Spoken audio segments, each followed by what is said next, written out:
जय जिनेंद्र जय तारंतरण। दमोह जिले के अंतर्गत पथरिया तहसील में निवास करने वाली श्रीमती श्वेता जैन जी जो शिक्षिका हैं, साथ ही राष्ट्रभक्ति की भावनाओं से ओतप्रोत रहते हुए उन्होंने एनसीसी अधिकारी 3 रैंक को प्राप्त की एवं 45 दिन का मंगल प्रशिक्षण प्राप्त कर पथरिया नगर लौटी, जहां पर परिवार, रिश्तेदारों एवं उनके इष्ट मित्रों ने उनका आत्मीय अभिनंदन किया। निश्चित ही एक महिला जो अपने पारिवारिक दायित्वों का निर्वहन करते हुए राष्ट्र सेवा की भावना को ओढ़े हुए एनसीसी की इस ट्रेनिंग को 45 दिन तक पूर्ण किया, यह जिन्होंने संपूर्ण महिला शक्ति 2 के वर्ष लिए पहले गौरव की बात है। संकल्प शक्ति के साथ, अधिकारियों दृढ़ इच्छा के साथ आभार और अभिनंदन भी है, जिन्होंने एनसीसी ज्वाइन की और एक नए जज्बे के साथ प्रशिक्षण दिया कि हम कुछ करना चाहते हैं। उसी क्रम में 2 साल की अनवरत इच्छा शक्ति की यात्रा को आगे बढ़ाते हुए इन्होंने एक नया मुकाम हासिल किया, जो ओटीए ग्वालियर जो एनसीसी ट्रेनिंग का बहुत बड़ा स्थान है, वहाँ पर 45 दिन की अनवरत ट्रेनिंग इन्होंने की।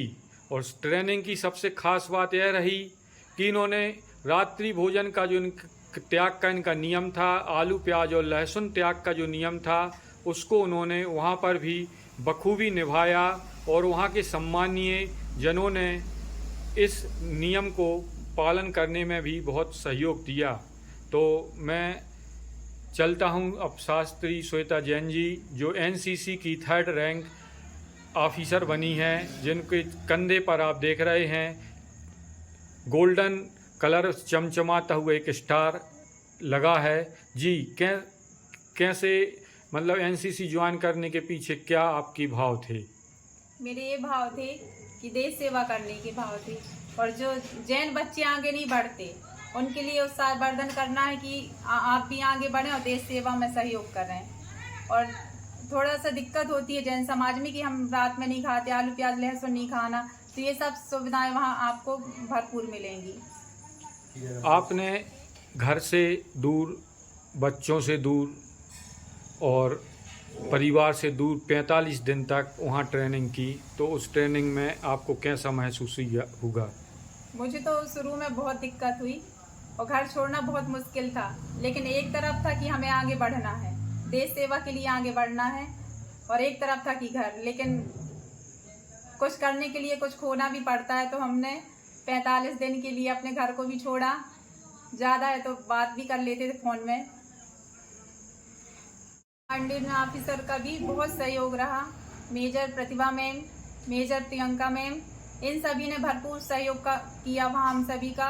और हम लोग को इंग्लिश में भी दिक्कत आ रही थी, तो उसको हिंदी में भी बहुत अच्छे तरीके से समझाया। हर गतिविधि में हम सभी ने बढ़ चढ़ कर हिस्सा लिया। और मैं सभी से अनुरोध करना चाहूँगी कि सभी बालिकाएं आगे बढ़ें और सभी के माता पिता अपनी बालिकाओं को आगे बढ़ाने में बहुत भरपूर सहयोग करें, जिससे देश सेवा के लिए सभी आगे बढ़ें। और वहाँ पर मैं सभी मैम सर को बहुत बहुत धन्यवाद देना चाहती हूँ कि और इस भीषण गर्मी में भी हमें वहाँ गर्मी का एहसास ही नहीं हुआ। कूलर पंखे की पूरी व्यवस्था रही, मेस में खाना भी बहुत अच्छा मिला हम सभी को। मैं बल्कि सबसे बोलती थी भोजन, तो सब बोलते थे आप भोजन कितना अच्छा बोल रही हैं।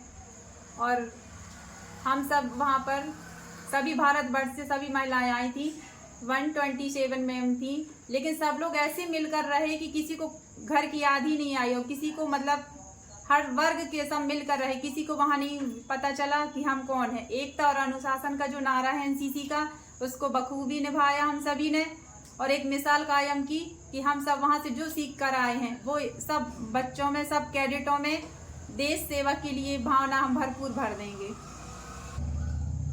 और सभी प्रांत से सभी महिलाएं आई, सभी कैडेट हम लोग साथ में रहे, और सबकी एक दूसरे की हम लोग को बोली भाषा समझ में नहीं आ रही थी, लेकिन कौन क्या कह रहा था इशारे से समझ रहे थे।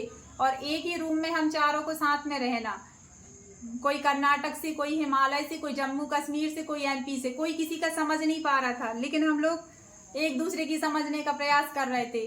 बहुत अच्छा लगा सबके साथ में रहकर। एक दूसरे की संस्कृति का हमने सम्मान करना भी सीखा, बहुत अच्छा लगा सबके साथ में मिलकर। जी, बहुत बहुत धन्यवाद श्रीमती शास्त्री श्वेता जैन जी, जिनके इच्छा शक्ति, दृढ़ शक्ति और मनोबल के कारण एक महिला जब एनसीसी के 3rd rank first star rank पर गई तो निश्चित ही जैन समाज, तारन समाज का गौरव बढ़ा, साथ ही उन सभी महिला शक्तियों का भी गौरव बढ़ा जो एनसीसी में जाने से हिचकिचाती हैं। आपको सुनकर कई माताएं बहनें, कई हमारी बेटियां एनसीसी के माध्यम से राष्ट्रभक्ति की ओर बढ़ेंगी। जय हिंद, जय भारत।